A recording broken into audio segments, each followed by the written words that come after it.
నమస్తే, నేను మీ నాగేష్ గంగుల. రానున్న 20 సంవత్సరాల్లో భారతదేశంలోనే అగ్రగామిగా ఉన్న నగరాల్లో విశాఖ టాప్ 3లో ఉండబోతోంది అన్నది అక్షర సత్యం. ఇందుకు పూర్తి ఆధారాలు ఈ వీడియోలో చూపించి వివరించబోతున్నాను. చంద్రబాబు నాయుడు మీరనుకున్నట్లు ఈ రాజధానికి వ్యతిరేకం కాదు. ఆ వీడియో క్లిప్ని కూడా చూపించబోతున్నాను. ఈ వీడియోని మీరు స్కిప్ చేయకుండా పూర్తిగా చూసి లైక్ చేసి కామెంట్ పెట్టడం వలన యూట్యూబ్ వారు ఈ వీడియోని మరింత ఎక్కువ మందికి చేరవేస్తారు. దానివలన ఎవరైతే ఆంధ్రప్రదేశ్ రాజధానిగా విశాఖని వ్యతిరేకిస్తున్నారో అటువంటి అజ్ఞానుల కళ్ళు తెరుచుకునేందుకు అవకాశం ఉంటుంది. రాష్ట్రానికి సంపద సృష్టించేయాలని చెప్పేది వీళ్ళే. సంపద సృష్టించడంలో అందుబాటులో ఉన్న వనరులను వినియోగించకుండా ఉన్న కొద్ది సంపదను కూడా ఖర్చు చేసేలా వెనక్కి లాగేది కూడా వీళ్ళే. ఉదాహరణ చెప్పాలంటే, ఇంట్లో బాగా పెద్ద చదువులు చదివి ఉద్యోగం చేయడానికి సిద్ధంగా ఉన్న కొడుకుకి ఉద్యోగంలో చేర్పిస్తే ఆ ఇంటికి సంపాదన వస్తుందే కానీ ఆల్రెడీ వాడు బాగా చదివేశాడు, వాడిని పక్కన పెట్టేద్దాం, వాడు ఎలాగైనా బతుకుతాడు, వాడితో సంపాదన ఎలాగైనా వస్తుందని చెప్పేసి ఇంకొకరిని ప్రైమరీ స్కూల్ నుంచి చదివించి వాడితో డిగ్రీ, మాస్టర్ డిగ్రీ, ఉన్నత చదువులు చదివించి అతనికి ఉద్యోగం ఇప్పించేస్తే మన ఇల్లు బాగుపడిపోతుందని చెప్పడం సమంజసమేనా? అప్పుల్లో ఉన్న ఆ ఇల్లు ఇంకా అప్పుల్లో మునిగిపోదా? విశాఖ ఆల్రెడీ డెవలప్మెంట్ అయిపోయింది, భ్రమరావతిని డెవలప్మెంట్ చేయాలి అని చెప్పడం కూడా ఇలాంటిదే. విశాఖ ఆల్రెడీ డెవలప్మెంట్ అయిపోయింది అనడం కూడా చాలా మూర్ఖత్వం. అన్ని వనరులు పుష్కలంగా ఉన్న విశాఖ ఇంకా కనీసం హైదరాబాద్ స్థాయిని కూడా అందుకోలేదు. అయితే ఇప్పుడు ఒక గ్రేట్ న్యూస్ వినబడుతోంది. అదేమిటంటే, సాగర నగరం విశాఖ రూపురేఖలు మారిపోనున్నాయి. ఏపీ ఆర్థిక రాజధానిగా గుర్తింపు పొందిన ఈ నగరానికి అంతర్జాతీయంగానూ ప్రాధాన్యత ఉంది. ఈ క్రమంలో కేంద్రం ఈ నగరాన్ని మరింత ముందుకు తీసుకెళ్లాలని భావిస్తోంది. అందుకు దేశంలోని ఆర్థిక పరివర్తన నగరాలను 4 ఎంపిక చేయగా విశాఖకు అవకాశం లభించింది. దీంతో భారీ ప్రాజెక్టులు ఏర్పాటు కానున్నాయి, విదేశీ హంగులు రానున్నాయి. వచ్చే 20 ఏళ్లలో విశాఖ రూపురేఖలు మారిపోనున్నాయి. భారత్ని 2047 నాటికి అభివృద్ధి చెందిన దేశంగా నిలపాలని లక్ష్యంగా పెట్టుకున్న కేంద్ర ప్రభుత్వం అందుకు అనుగుణంగా ప్రణాళికలు రూపొందిస్తోంది. ఈ క్రమంలో దేశంలోని తొలి దశలో 4 నగరాలను ఆర్థిక పరివర్తన కోసం నీతి ఆయోగ్ ఎంపిక చేసింది.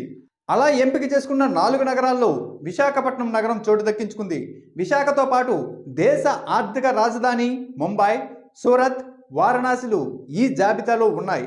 ఈ నగరాలకు ఆర్థిక ప్రణాళికను రూపొందించిన నీతి ఆయోగ్ మరో 20-25 నగరాలకు కూడా ఆర్థిక ప్రణాళికను రూపొందించాలని భావిస్తోంది. ఈ మేరకు నీతి ఆయోగ్ సీఈఓ బీవీఆర్ సుబ్రహ్మణ్యం ఓ కార్యక్రమంలో ఈ విషయాన్ని వెల్లడించారు. 2047 నాటికి భారత్ని అభివృద్ధి చెందిన దేశంగా మార్చేందుకు దోహదపడేలా ఈ 4 నగరాల ఆర్థిక పరివర్తన కోసం ఒక ప్రణాళికను రూపొందించిందని ఆయన తెలిపారు. యావత్ ఆంధ్ర రాష్ట్రంలోని ప్రతి పౌరుడు ఇది నా రాష్ట్ర రాజధాని అని సగర్వంగా మనస్ఫూర్తిగా ఫీల్ అవ్వాలంటే ఆ నగరం కుల ముద్ర లేని నగరం అయ్యుండాలి. అన్ని ప్రాంతాల వాళ్ళు, అన్ని తరగతుల వాళ్ళు నివసించడానికి అవకాశం ఉన్న నగరమే అవ్వాలి. సర్కారీ భూములు అందుబాటులో ఉండాలి.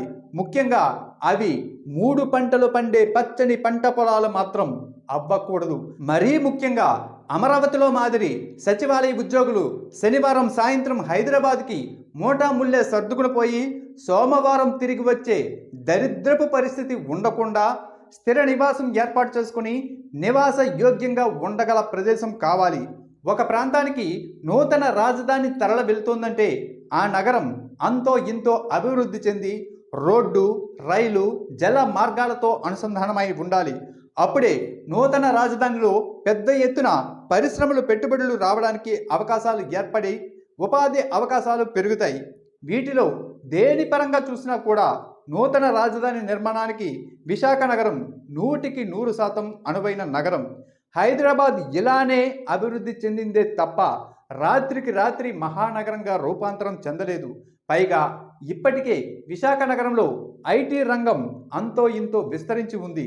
దానికి మన ప్రభుత్వ సహకారం కూడా లభిస్తోంది. ఇప్పుడు విశాఖ నగరం మరో హైదరాబాద్, మరో బెంగళూరు లాంటి మైటీ హబ్గా ఖచ్చితంగా రూపాంతరం చెందబోతోంది. ఇకపోతే చంద్రబాబు 5 ఏళ్ల పరిపాలనా కాలంలో సినీ పరిశ్రమ పెద్దలు ఒక్కరు కూడా పరిశ్రమను హైదరాబాద్ రాష్ట్రానికి విస్తరించడానికి ఇష్టపడలేదు. ఇక్కడ ముఖ్యంగా చెప్పుకోవలసిన విషయం ఏంటంటే, చంద్రబాబు అనుచరులుగా ఆప్తులుగా ముద్రపడ్డ సినీ ప్రముఖులు కూడా సినీ పరిశ్రమను ఏపీకి తరలించడానికి ఇష్టపడడం లేదు, హైదరాబాద్ని వదలలేదు. దీనికి ముఖ్య కారణం బెజవాడ సినీ పరిశ్రమ నెలకొల్పడానికి అనువైన ప్రదేశం కానే కాదు. అదే వైజాగ్ రాజధాని అయితే తప్పక సినీ పరిశ్రమ తరలి వస్తుంది. గతంలో మా డైరీ ఆవిష్కరణలో మెగాస్టార్ చిరంజీవి గారి మాటలే దీనికి నిదర్శనం. గతంలోనే విశాఖ పరిసర ప్రాంతాలైన కైలాసగిరి, అరకులోయ, గోదావరి జిల్లాల్లో ఆహ్లాదకరమైన ప్రాంతాల్లో అధిక శాతం షూటింగ్ చేసేవారు. ఇప్పటికీ విశాఖలో రామానాయుడు స్టూడియో ఉంది. Star hotels, multi speciality hospitals అందుబాటులో ఉన్నాయి. ఇన్ని సదుపాయాలు ఉన్నప్పుడు రాజధానిగా ప్రకటిస్తే త్వరలోనే విశాఖ కేంద్రంగా సినీ పరిశ్రమ స్థిరపడుతుంది. హైదరాబాద్లో మాదిరి ఫిలిం నగర్, కృష్ణానగర్ లాంటివి అనేక స్టూడియోలు ఏర్పాటు ద్వారా ఉపాధి కూడా మెరుగవుతుంది. ఆహ్లాద నగరంగా పేరున్న విశాఖకు రాజధాని తరలి వెళ్లడం ద్వారా టూరిజం పరంగా కూడా ఎంతో అభివృద్ధికి అవకాశం ఉంది. భ్రమరావతిలో మాదిరి రాజధాని కోసం లక్షల కోట్లు అప్పు చేసి ప్రజల మీద రుద్దాల్సిన అవసరం ఏర్పడదు. ప్రజల మీద అనవసర భారాన్ని మోపకుండానే విశాఖ సుమారు 5 సంవత్సరాల లోపలే మహానగరంగా మారి చంద్రబాబు ఏదైతే ప్రపంచపటంలో రాజధానిని ఇరికించానంటాడో అలా ఇరికించి పెట్టాల్సిన అవసరం లేకుండా చేస్తుంది. విశాఖే రాజధానిగా ఎందుకు? 100 నగరాల కన్నా విశాఖే మిన్న. స్పెయిన్, బ్రెజిల్లోని ప్రముఖ నగరాలకు ధీటుగా గ్లోబల్ సిటీగా విశాఖ ఉంటుంది. ఏపీ అభివృద్ధికి విశాఖ చుక్కాని లాంటిది. పెట్టుబడులకు చాలా అనుకూలం. పరిపాలనా రాజధాని కావడం అభివృద్ధి విస్తరణకు దోహదం చేస్తుంది. ఈ మాటలు అంటున్నది నేను కాదు, Britain deputy high commissioner Andrew Fleming August 13, 2021 అన్నారు. రాజధానిగా విశాఖ బెస్ట్ అని మాజీ చీఫ్ సెక్రటరీ ఐవైఆర్ కృష్ణారావు గారు కూడా అన్నారు. ఇప్పటికే విశాఖ అభివృద్ధి చెందిన కాస్మోపాలిటన్ నగరం, సహజ సిద్ధమైన రేవు పట్టణం, కలకత్తా, చెన్నైలను మించి అంతర్జాతీయ సముద్ర వర్తకాన్ని శాసించగల సత్తా ఉన్న నగరం. దేశంలోని సహజ సంపదలో సగానికి పైగా నిక్షిప్తమై ఉన్న ఒడిశా, ఛత్తీస్గఢ్, జార్ఖండ్లకు అందుబాటులో ఉన్న నగరం. రాజధాని హోదాను సమకూర్చి మౌలిక వసతులను జోడించినట్లయితే గత 10 ఏళ్లలో ఇబ్బడి ముబ్బడిగా రాష్ట్రానికి, దేశానికి కూడా ఆదాయం సమకూర్చి ఉండేది. హైదరాబాద్ తర్వాత అంత పెద్ద నగరమైన విశాఖ రాజధానిగా అన్ని విధాలుగా బెస్ట్ అని గతంలో ఇండియా టుడే కూడా కథనాన్ని ప్రచురించింది. ఇప్పటికే విశాఖలో 1,00,000 మంది పబ్లిక్, ప్రైవేట్ సెక్టార్ నేవీల్లో పనిచేస్తున్నారు. ఇప్పటికే Hindustan petroleum corporation limited, Hindustan ship yard, Rashtriya Ispat Nigam limited, Visakha steel plant, Bharat heavy plates and vessels, eastern naval command, IT industry, pharma కంపెనీలు ఉన్నాయి. ఇండియాలో ఉన్న 10 ధనిక నగరాల్లో విశాఖ ఒకటి. అతి పెద్ద కోస్టల్ కారిడార్ ఉన్న మన రాష్ట్రంలో విశాఖపట్నం చాలా కీలకమైనది. గత పాలకులు కేవలం హైదరాబాద్ పైన మాత్రమే దృష్టి పెట్టి విశాఖను పట్టించుకోకపోవడం వలన ఇలా ఉండిపోయిందే కానీ సరైన దృష్టి పెట్టి ఉంటే రాష్ట్రానికే కాదు యావత్ భారతదేశానికి కూడా పెద్ద ఆర్థిక వనరై ఉండేది మన విశాఖ. ఇప్పుడు కేంద్ర ప్రభుత్వం ఇచ్చిన ఆఫర్ ఏంటి అన్నది బీజేపీ వారి మాటల్లోనే మీకు వినిపిస్తాను. బీజేపీ నాయకులు జీవీఎల్ నరసింహ గారు ఏమన్నారన్నది ఒకసారి చూడండి. నమస్కారం. ఉత్తరాంధ్ర ప్రజలకు, ముఖ్యంగా విశాఖ వాసులకి ఒక శుభవార్త. పార్లమెంటు వేదికగా నీతి ఆయోగ్, కేంద్ర ప్రభుత్వం విశాఖపట్నం నగరాన్ని దేశంలో 4 ప్రధాన నగరాల్లో ఒకదానిగా ఎంచుకొని రానున్న 20 సంవత్సరాల్లో, 25 సంవత్సరాల్లో భారతదేశం అభివృద్ధి చెందాలంటే ఏ విధంగా నగరాలను కేంద్రాలుగా చేసుకుని అభివృద్ధి చేయాలో అన్న సంకల్పంతో తలపెట్టినటువంటి గ్రోత్ హబ్ ప్రోగ్రాంలో మొదటి 4 నగరాల్లో మన విశాఖపట్నం కేంద్రాన్ని ఎంచుకోవటం జరిగింది. ఈ గ్రోత్ హబ్ కింద విశాఖపట్నం కేంద్రంగా ఉత్తరాంధ్రలో ఉన్న అన్ని జిల్లాలని కలుపుకొని దానిలో ఉమ్మడి శ్రీకాకుళం, విజయనగరం, విశాఖపట్నం జిల్లాలే కాకుండా అలాగే ఇక్కడ తూర్పుగోదావరి జిల్లా కూడా ఈ ఉమ్మడి జిల్లాలంతా ప్రాంతాన్ని కలుపుకొని ఒక కార్యాచరణని సిద్ధం చేస్తోంది. ఈ 4 నగరాల్లో సాధించినటువంటి ఆర్థిక విజయాల ఆధారంగా, చేసినటువంటి ప్రణాళికల ఆధారంగా భారతదేశాన్ని ఆర్థికంగా అభివృద్ధి చెందిన దేశంగా ఎలా చేయాలి అన్నది మోదీ గారి సంకల్పం. సో ఈ శుభవార్త మీ అందరికీ తెలియజేస్తున్నందుకు సంతోషిస్తున్నాను. ఈ 4 నగరాల్లో ముంబై దేశానికి ఆర్థిక రాజధాని, దాంతో పాటుగా మన విశాఖపట్నం, సూరత్, వారణాసి ఈ 4 నగరాలని మాత్రమే ఎంచుకోవటం జరిగింది. సో దీనికి కావలసినటువంటి ఒక ప్రణాళిక సిద్ధం చేయడానికి జాతీయ స్థాయిలో నీతి ఆయోగ్లో ఒక కమిటీని ఏర్పాటు చేయడం జరిగింది, స్టీరింగ్ కమిటీని. రాష్ట్రంలో కూడా స్టీరింగ్ కమిటీని ఏర్పాటు చేయడం జరిగింది. దానికి అధ్యక్షుడిగా రాష్ట్ర చీఫ్ సెక్రటరీ ఉంటారు. అలాగే అన్ని జిల్లాల్లో, ఏ జిల్లాల్లో అయితే ఈ ప్రణాళికలు సిద్ధం కాబోతున్నాయో విశాఖ కేంద్రంగా ఆ జిల్లాల కలెక్టర్లందరితో కూడా ఇప్పటికే సమావేశాలు నిర్వహించడం జరిగింది.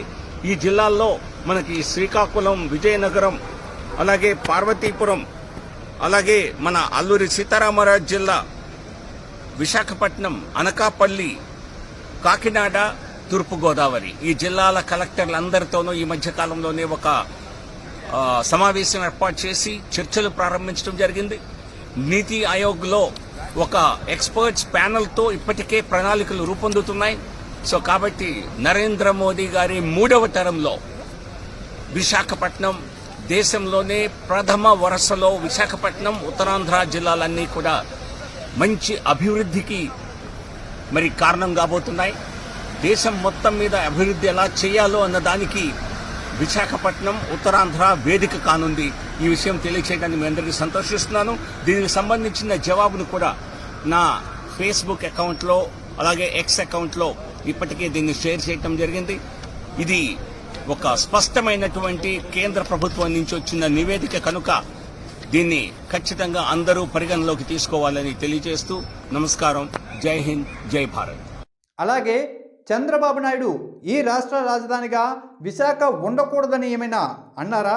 ఒకవేళ ఆయన విశాఖ రాజధానిగా అవసరమే అంటే కనుక మీరు ఒప్పుకుంటారు కదా. అందుకే ఒకసారి ఆయన 2 కళ్ళ సిద్ధాంతంతో ఏమన్నారో కూడా మీకు చూపిస్తాను, అది కూడా చూడండి. విశాఖపట్నం ఎవ్వరూ అధైర్యపడవలసిన అవసరం లేదు. విశాఖపట్నం భవిష్యత్తులో భారతదేశంలో ఒక సుందరమైన నగరంగా అగ్ర రాజధానిగా తయారు చేస్తాం. ఈ వీడియో కనుక మీకు నచ్చినట్లయితే తప్పనిసరిగా లైక్ చేయండి, మీ అభిప్రాయాన్ని కామెంట్ రూపంలో తెలియజేయండి. అలాగే వీలైనంత ఎక్కువ మందికి ఈ వీడియోను షేర్ చేయండి. మీరు కనుక మన ఛానల్ని ఇంతవరకు సబ్స్క్రైబ్ చేయకపోతే వెంటనే సబ్స్క్రైబ్ చేసుకోండి. Thank you so much.